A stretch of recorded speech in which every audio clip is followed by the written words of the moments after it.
Hey, welcome to another installment of Zarzaur Law TV. In this episode, we're going to talk about children's injuries, specifically those related to school injuries.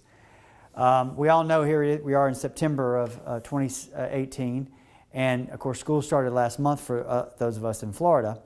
And every time school's back in session, that means that our kids are at school for 7 or 8 hours a day. And some of that time is on the playground, which is the most frequent place that kids are injured in schoolyard type injuries or school related injuries.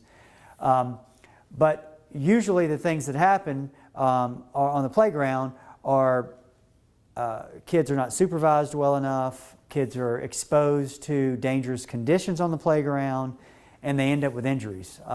We've worked on cases ranging from fractures that occur on swing sets that break, head injuries that occur on pavement that's not level.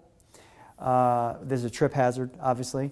And then we've also worked on cases where there's been supervision issues, where there's been 50 kids and one teacher who happens to be on the phone or texting or distracted with another kid's complaint or problem, and they've got their back turned.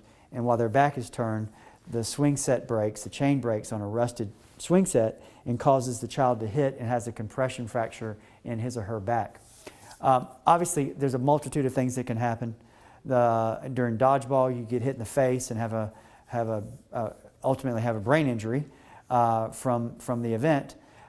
So there's a lot of things that can happen at a school.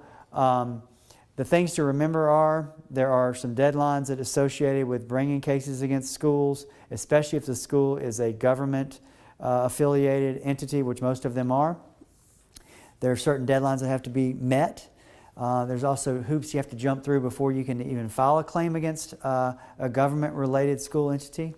So it's important that you get this all looked at by a lawyer and triaged, if you will, by a lawyer that's handled these kind of things, so that you can find out at the outside whether you do have a case worth pursuing and whether you have the ingredients necessary to make up a claim.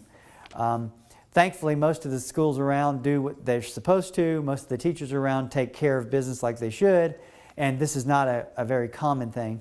But when it does happen, it's usually not a pleasant situation for the child, obviously, or the family.